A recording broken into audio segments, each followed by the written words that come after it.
Jody was from the University of Washington, and Mary Roberts from Pittsburgh State University and myself have had the pleasure of co-chairing this set of programs.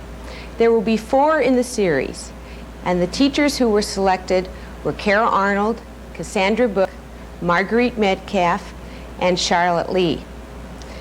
Last year, shortly after convention, we began a national search for those individuals within the organization who were considered to be outstanding teachers by their colleagues and by their previous students. We received nominations from all parts of the country. Each geographical area, of course, thought that they had the finest teachers. But I think after you will hear from the folks that were selected, that you will agree that the 4 people who were chosen are indeed distinguished teachers of speech communication. This is not an award. This is an opportunity for us to hear from these 4 teachers, their philosophy, and some practical insights from their years of teaching the discipline of speech communication. Charlotte Lee was selected to appear on this series because of her long and distinguished career at Northwestern University. Her name has become synonymous with the field of oral interpretation. And during this last year, we heard from numerous of her colleagues and students who said, this person is truly an outstanding teacher.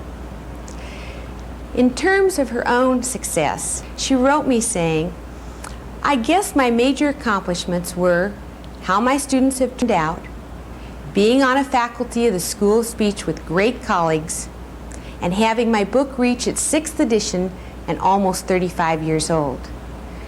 I know that the next few minutes will be very interesting as Bob Post from the University of Washington interviews Charlotte Lee.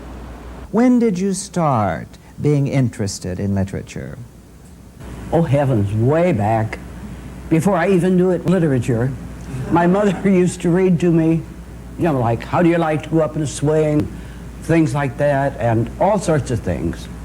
I can't remember a time when we didn't have a book so my mother could read to me. What were some of your other early favorites? Oh, there were lots of them. There were some Wordsworth things. I didn't know who he was and didn't care for, well, decades mostly. But I remember 2 I absolutely hated. There was a story about a prince who wouldn't tell his dream.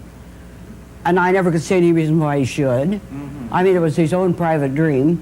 But the one I hated was Tom the Water Baby. I thought that was the most awful book because I kind of have a touch of claustrophobia, and I don't care much about water over here, you know, higher than my head. And that whole book was about this water baby that was down under the water all his life. I never did tell my mother how I hated that book because I think she thought I ought to hear it. So I heard it. But mostly I don't remember my first contact with But your mother books. was the first influential person as far as reading aloud is concerned. Yeah. Do you remember other people reading to you at an early age? Not really. No, I just went my own way. I see. Where was this taking place? Where were you born? I was Where born did in you grow up? Denver. Uh-huh. And then we moved to Kansas City, and then to Wichita. And then eventually I ended up in Evanston and New Mexico. New Mexico now, yes. What were your interests in school early on? You won't believe this. I don't believe it myself. Because I was a fairly unconscious child. I don't think I ever thought to myself, now what am I going to do when I grow up? I just knew I was going to be a teacher. And that was that. You've always known you were going to be a teacher? Yeah, when I was in kindergarten, I used to come home and line my dolls up and teach them. What did you teach them? I haven't the faintest idea. But then when I was asked to be on this program, I thought, oh mercy, I hope I remember how I did it. So you can't expect me to remember clear back to kindergarten. All right. That really isn't fair, I suppose. Well, let's move a little bit forward in time then. Where did you go to college? University of Wichita. All right. And what was your major? French. French. When did you, and then where did you go to graduate school? I got my MA at the University of Wichita in French because I couldn't get a job. I came out of college in 1930, and I was only 19, and I had a major in French, and I was a Catholic, and those things did not add up to getting a job in Kansas. And so I went back as a graduate assistant and taught French for a year. And then I went to Tulsa and taught in a girls' school. And no, that's not nice to say. I started to say got stuck in girls' schools for years, but it was pleasant until I finally decided I'd had enough of girls' schools. Well, teaching drama in girls' schools is not easy. It rather limits your selection of shows. I think so. Yeah. And so I decided to take a year off and go to Northwestern. I had been to Northwestern for summer schools because it was cooler up there than it was in the middle of Kansas. And so I went to Northwestern, because I kind of wanted to, but also... But because it was cooler. Because it was cooler. It was cooler, too. And then I studied, well, I use the term loosely. I attended one summer the Royal Academy in London. Didn't study much, and What did you do instead? I went sightseeing. Well, the classes interfered, and I hadn't ever been to London. And after that? Oh, dear me. After that, I left St. Mary the Woods in Indiana and went to William Woods. And my friend said laughingly, "That sounds all right, but you sure can't get out of the woods." And that was true. And then I went to Northwestern, and I started my PhD, but I didn't know I had. I didn't intend to. I never intended to have a PhD, ever. Well, I didn't think about it. I mean, it just wasn't in my consciousness until C.C. Cunningham, whom none of the younger people will remember, but if you ever knew him, you wouldn't forget him, said, "Charlotte, it's time for you to take your language exams." And I thought, oh, all right. And then I thought, oh, how awful if I flunked the French exam. Oh, wouldn't that be terrible? But I didn't. And then the German exam. And then pretty soon he said, "I want the title of your dissertation." Well, I didn't have a title of a dissertation, but I did my dissertation on Paul Verlaine, the French poet. And that was fun. I enjoyed it. But I just kind of skidded into it. I didn't really set out to get a PhD. As I said to a young man in the hall a while ago, the nice part about getting it is you can forget you have it. That's a very nice way of putting it, I would say. What extracurricular activities were you involved in when you were in school, college, so on? Everything was going on. The plays, I was on the student senate, I was Kodak queen, I'll have you know. And sorority life, everything. There seemed always time to do those things. They were fun. I guess I like being with people. I enjoy people. That's when I wrote a letter, which you have to do at Northwestern, kind of a sketch. And I put in it, I like parties, I even like teas. Which I do. So I did a lot of things. Nothing athletic. I got a D in tennis. You don't really have to tell those things here if you don't want to. Well, it's one of those things. You mentioned Cunningham as an influential person. Very. Would you like to talk a little bit more about that? Why he was influential? Because he was tough on me. He said he wanted me, well, we had to do a final reading, and I wanted to do Millet's Renaissance, because, I mean, it sort of touched my soul at that point. And he said, "No, it's not hard enough for you. I want you to read Tennyson's The Lotus Eaters." And I thought, oh, brother, Tennyson, weird. But as a graduate student, you do what he wants you to do. And I got so interested in all the things he was demanding in analysis. I thought, my word, I never saw that before. I never knew that was there. I was just fascinated. I think that was a very important influence in my getting excited about literature. I'd always liked it. And a teacher in the 7th grade who was marvelous. She had a quote, a line of poetry for everything. And it pleased my ear and it felt good in my mouth. But it was Cunningham that really made me buckle down and learn what a poem was. Mm-hmm.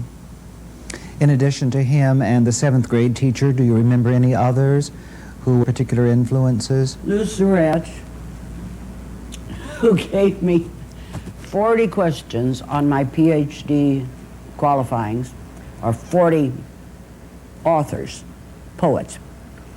And the question was, why should their works live? Well, I kept going. It was a hot day in Evanston.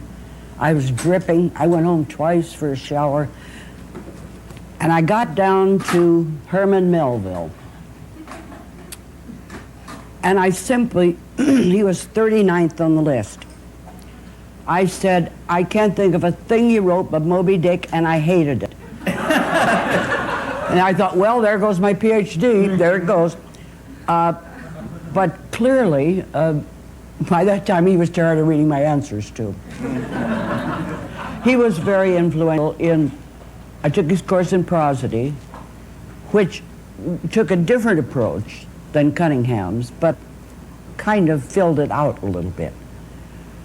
And of course, the people I worked with, I mean, I feel any award I get, I should send a copy to the wonderful people I taught with at Northwestern. They were simply great and all interested in literature.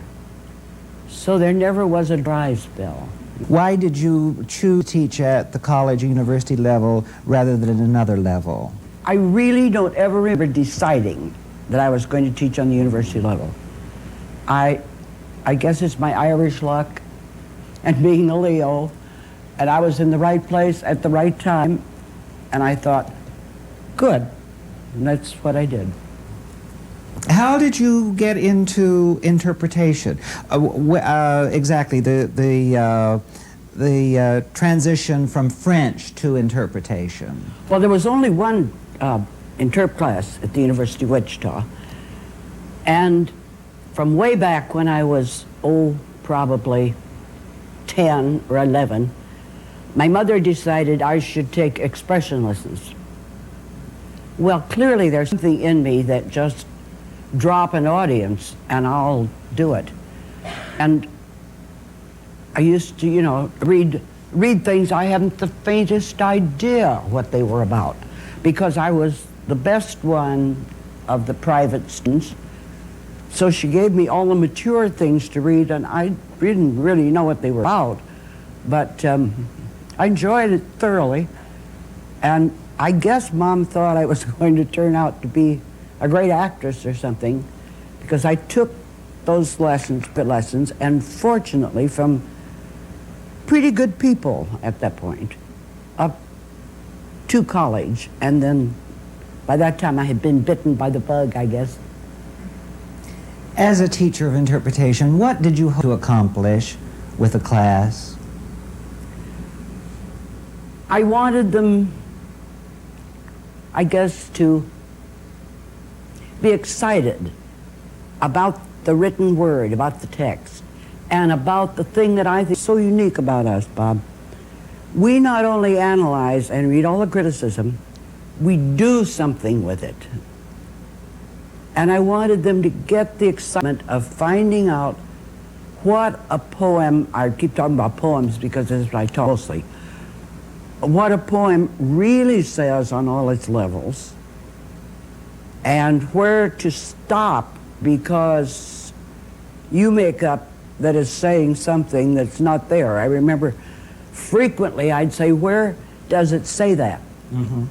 Well, I don't think it says it, but I just think that he would feel, and I was I think I was intent on getting him to concentrate on in the first place, to like the literature, get excited about it, and then feel their responsibility toward it.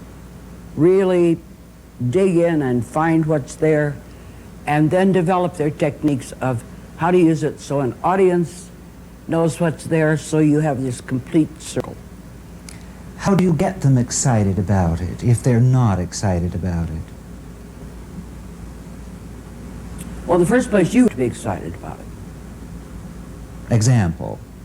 Yeah. By example, you set an example by being excited yourself. And I think, too, that while you're excited about it and you want them excited about it, your course has to be fairly orderly. I used to, well, we limited our classes in Interp, Northwestern. You see, being in the School of Speech, we were fairly independent. We did what we wanted to, and we limited our classes to 20. Usually they unched up to 21 or 22, and a couple people dropped, but so that I knew how long I had to hear how many readings. And then I set a schedule. I taught freshmen about 1 quarter every 2 years, and sophomores at least 1 quarter every 2 years. And then as life went on, the bulk of my teaching was graduate and junior senior level, but I still taught freshmen and sophomores, which I think is very important. And so I knew what I wanted to cover, the way the course was set up in my mind, how long I had to cover it, how many readers I had. And the very first lecture, I think, is very important. They don't want, people who are interested in Interp, to sit and listen to you for 2 weeks before they get a chance to stand up and do it themselves. But I think there's a danger in not outlining the course, what it's going to require, when you want it, what is expected of them, the very first day, before the time runs out when they can drop it, if they think, oh heavens, I've made a mistake. But my first lecture I devoted to the fact there were going to be papers, and we were going to have a schedule, and when they were scheduled to read, that's when they read. And I used to say, you'd come with a leg in a cast if you've missed your reading, because I'm not going to just make it up unless you're ill. And if you're going to get married, you ought to know it a few days ahead and get somebody to take your place. Certainly. And so, for a reading, that is, not for getting married. Yes, yes. So, they knew I meant business, and they knew we were going along in an orderly fashion. And then I had the courses set up in a kind of progressive thing. On the sophomore level, for instance, we did prose, and then we did drama, and then we did poetry. Now, we did prose because that was a required course, not prose, the sophomore level was a required course. And there were people in there who felt so much easier with prose than they would have with drama. And I put the poetry off until the last because I couldn't bear what some of them would do with some of my favorite poems until the end of the quarter. I wanted to wait until they knew a little bit what they were doing. Then on the C level, we did types of poetry, starting with narratives into The C lyrics. level is which year? Is junior, senior, Junior, graduate. senior. And then into lyrics, dramatic lyrics, and I think we only did those 3. I've forgotten. Maybe we did another one. I can't think what it was at the minute. But anyway, so that we moved along. Narrative poetry is very good to start with because you can get a very clear picture of point of view. And then you can move into a dramatic lyric where you've got to get a good clear of character speaking through poet, or poet speaking through character, whichever way it happens to be. And then moving on to the lyric. Then always there was a final reading. On the sophomore level and freshman level, they had 10 minutes. On the junior, senior, graduate level, they had 15. And those, I left blank for them to fill in when they wanted to do it. And the term papers were due, well, in C10A, which was the first quarter, there were 2 term papers. And once in a while, a kid would say to me, 2 term papers? I said, oh, come now, you must have heard the scuttlebutt. Of course there are 2 papers. 1 on content and 1 on structure. Now I realize you cannot split them in 2.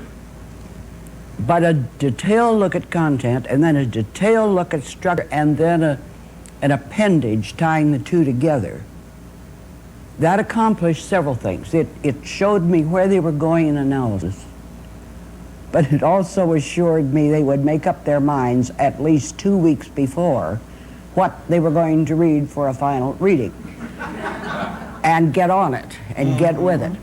And it worked very well. Now, when we started the readings, I cheated a little. If I'd had a student in a class before, I simply assigned the first 2 days of reading. And I would assign my best people so that everybody would think, gee, they're pretty good, I better get with. Now, I'm not sure it was fair, but it worked. I tried, I know lots of people do it by groups. You know, they put these in groups, and group 1 reads, and group 2, and group 3, and group 4. I found that didn't work very well because before you know these people, you're likely to get your very best in the same group with your very worst. And that's not quite fair to either one of them. So I kept shifting the grouping. So you assigned the groups each round of performances? Yeah, and I gave them the schedule at the end of the first week and said, here's when you're going to read all quarter. And I shifted it always so that nobody would have to read first more than once. Nobody would get to read last after they've had everybody else's criticism except once. And I kept shifting it around so that you didn't usually read with the same people, and I think that's good. Tell me a little bit about evaluating. I find one of the hardest things I have to do is to assign grades. Tell me, give me some hints about that. How to do it? With prayer and fasting. I kept, of course, a grade for each reading, but that's the thing that you decide just like that before the next reader gets up. Because I never stopped for criticism in between the readings, because I think there's nothing more deadly than sitting ready to read while you talk 20 minutes about somebody else's reading of the poem you're going to read. And you begin to think, am I doing that? Or am I, by the time you get up, you don't know what you're doing. So I'd let the readings go clear through and then did the criticisms. But the snap judgment, I guess I did something as simple-minded as think, would I be very proud if this were before a group of colleagues, a group of English teachers, a club, an audience, unlike the classroom audience. That was kind of in the A area, but I was a little stingy. I'd usually put a minus, just so I wouldn't get too carried away. And if it was better, it's astonishing how you remember what that person's last reading was like. I'm sure you've encountered that. If it was better, I'd inch it up a plus to remind myself that some progress was being made. And I did count that in the final grade. Now their final grade was 1/3 their final reading, 1/3 their daily readings, and 1/3 their term papers. Go back to the criticism just a little bit. Let's say you had a performance that you weren't very happy with. How would you handle the criticism? I used to sit in the back of the room and write and write and write. And I said right at the beginning, don't pay any attention to me. I'm not your audience, they're your audience. I'd write the criticism and give them to them after class. But if there was something that was in the reading that I felt, you know, very often the same thing happens to several readings. I'd cover that in the oral criticism, but I always tried to turn it over to the students. And I tried never to say anything in class that would really discourage or humiliate the student. Because I don't think any student deliberately sets out to be terrible. I hope. But if I something I wanted to talk about that was fairly private, I'd say, come see me. One day, I had a girl in class. I'd had her in AL1 and B10 and 3/4 of C10, and she read in C10, and it was a terrible reading. And I said, now that was a very naive reading of that poem, didn't you think so? I said to her. She burst into tears and said, that's what my boyfriend said last night when I gave back his pen. I am not naive. Well, how did I know she was in a crisis in her love life? I really didn't. So she came up afterwards and we talked a while. But you have to be so very careful because you're working not only with their minds, but with their sensitivities and their responses. And anything that gets too personal, talk about it in the office. Mm-hmm. Don't bring, and something that is just for that person and the whole class doesn't need it, talk about it in your office afterwards. I always had a box of Kleenex right there so that we could talk about it. Do you think that most students can learn in an oral interpretation class, can improve? Are some, you said earlier that your mother thought you were talented and were the actress type. Well, that's people's mothers, you know. Well, yes, but are certain people... Oh, yes, yes. And all of a sudden they jump out at you. But you've got these other people too. And therefore I was interested in part in how the great ones did. But these people down here, you've got to bring them up as far as you can.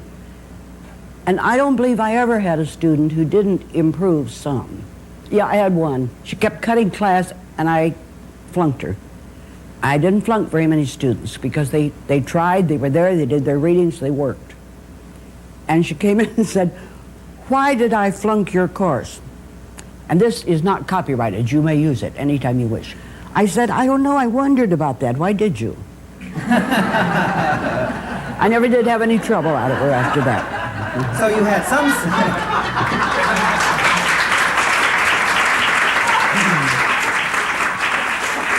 So you had some success with all of the students who came to class and work to various degrees.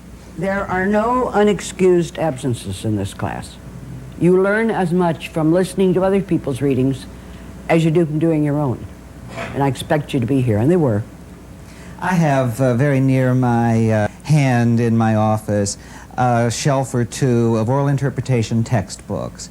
6 of those textbooks bear your name. There are 6 editions of a book. This happens to be an original, and you must autograph it before you get away from here. I'd love to. I would like to have brought all 6, but I just couldn't carry them all that way from Seattle. This has been a most influential textbook.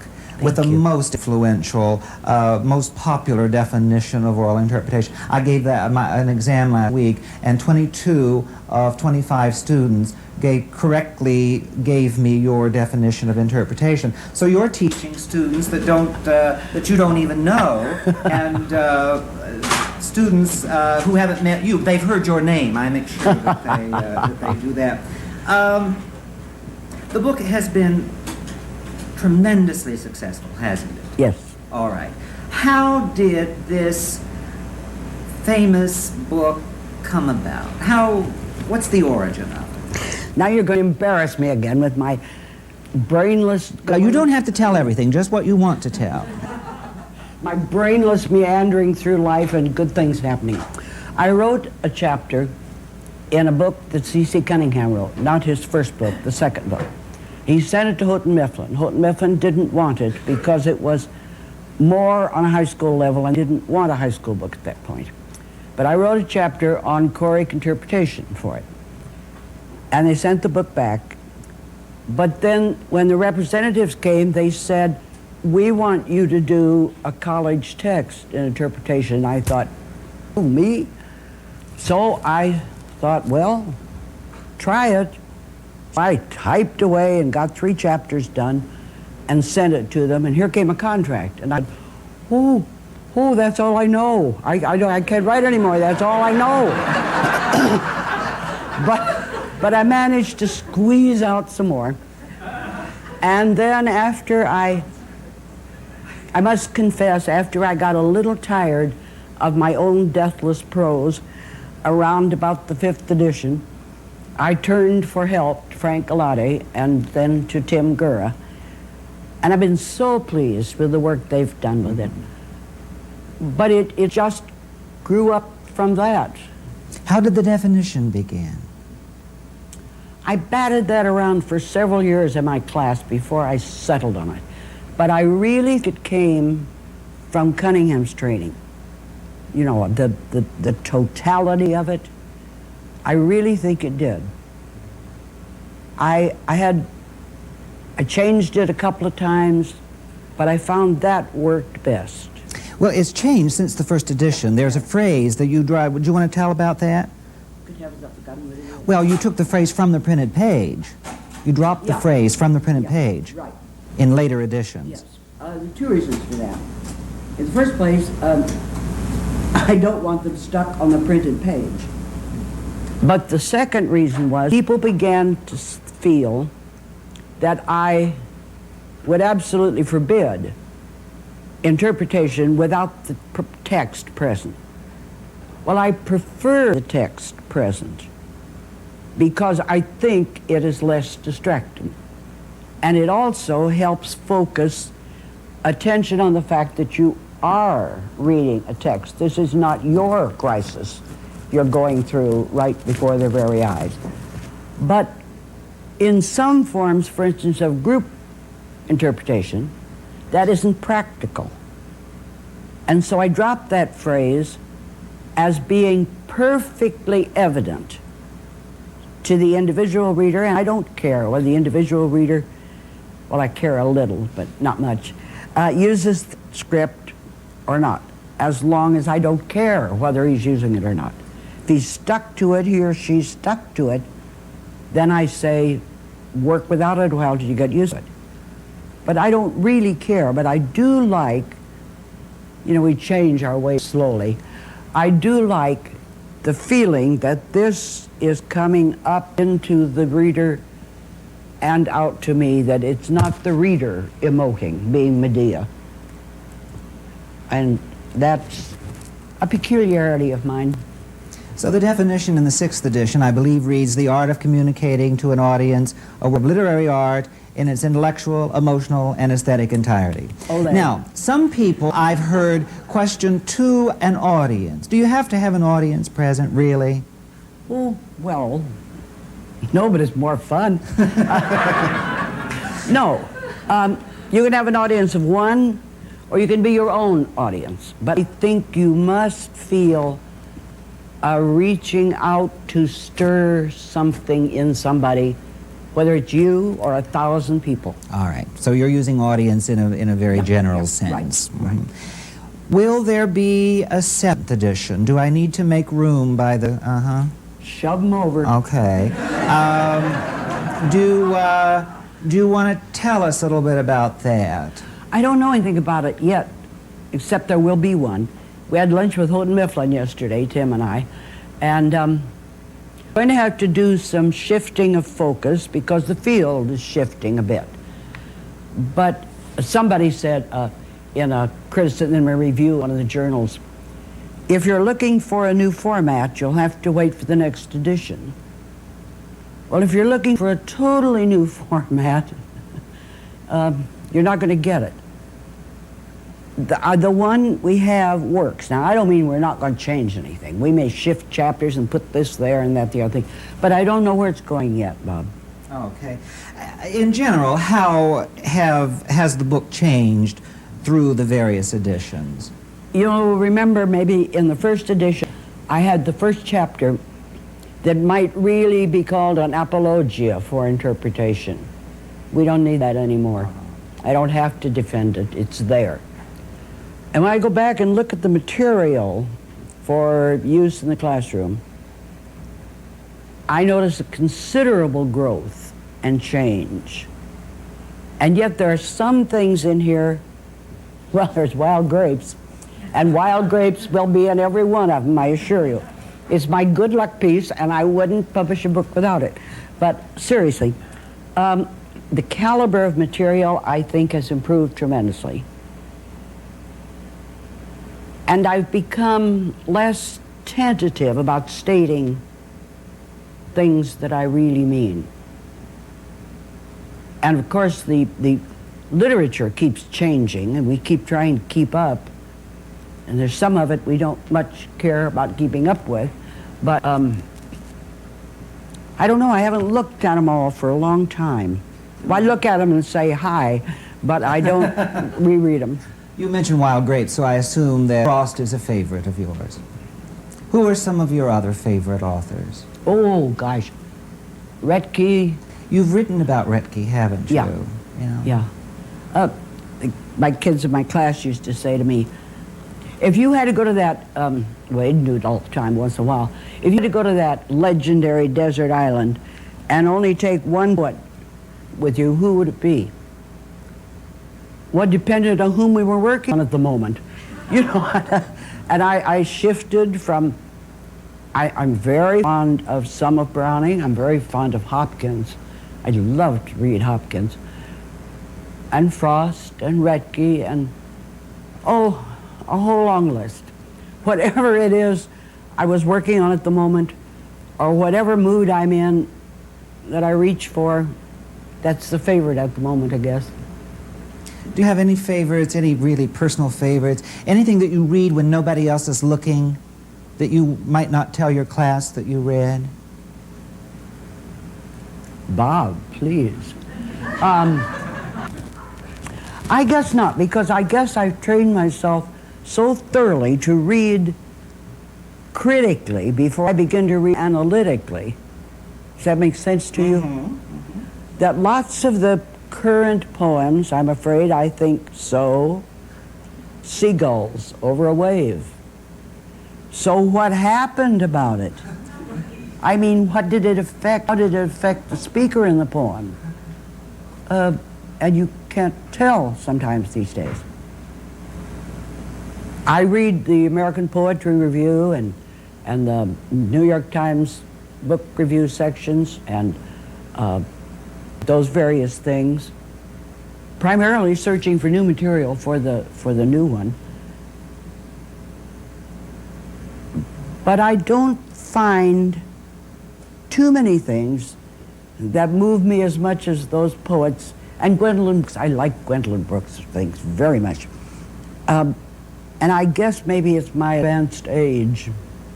I wish it to be, I want somebody to talk sympathetically to me about something I know.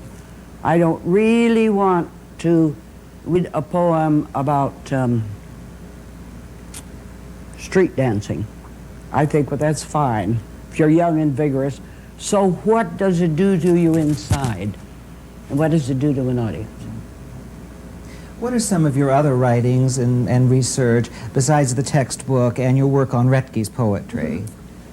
Well, believe it or not, to my surprise, and perhaps to yours, I wrote a book on oral reading of the scriptures.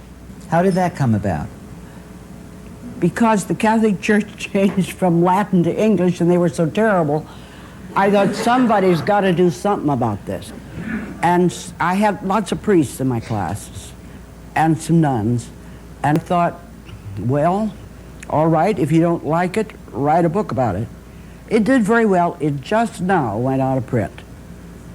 And it's been, oh, I don't know, 10, 12 years. It's been unching along. I don't think Houghton Mifflin really wanted it. I enjoyed writing that book very, very much.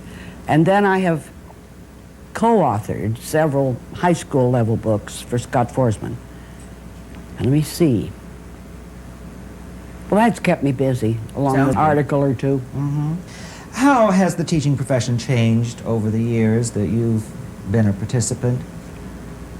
For one thing, we have women full professors. That was hard to come by in the early days. And I remember McBurney saying to me once, when somebody got a raise and I didn't, and I said, well, no, he got a promotion. This was back very early. You mean I'm going to retire as an instructor emeritus? And he said, well, now, Charlotte, he's married. I said, how nice for him. Somebody sends out his cleaning, somebody does his cooking. How nice for him. He said, I never thought of that. I said, well, think of it. But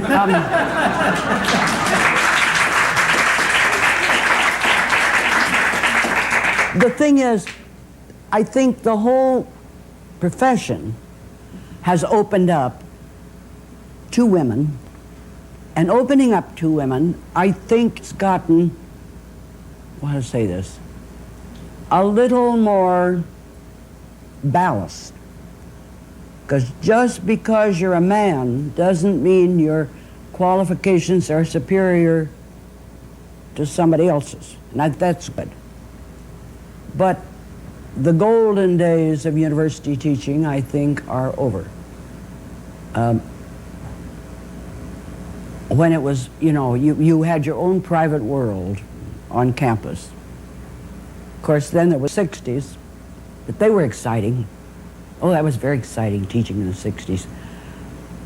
I don't know that it's changed so much, really, except as we go more and more and more into everybody having to do some research, we're beginning to get more and more down mole holes, where everybody's private little projects, and you can't read them all, you can't keep up with all of them. But I don't know if that's a change much. What's your prognosis for our field, the field of interpretation? I think we're coming into a time of perhaps a shrinking market, but a more solid time. I think the people who thought, well, I can teach that, anybody can teach that, are kind of dropping off the fringe. And I think we're coming to the time when we come back to a good, solid core of what we know to be interpretation. And I think it'll go right on being steady under the good people, and we'll lose the sound and fury people who just wanted to use the text as an excuse for doing something they wanted to do anyway, whether it suited the text or not. I don't mean to sound unkind, but I'm sure you've seen some of those too. And I think, I hope, we're coming back to a more solid respect for the text. If someone were to summarize your professional career in a sentence or two, what would you hope he or she would say? Her students learned something and were somewhat enriched, even for after they left school. That her colleagues felt kindly about her. That's nice. I guess.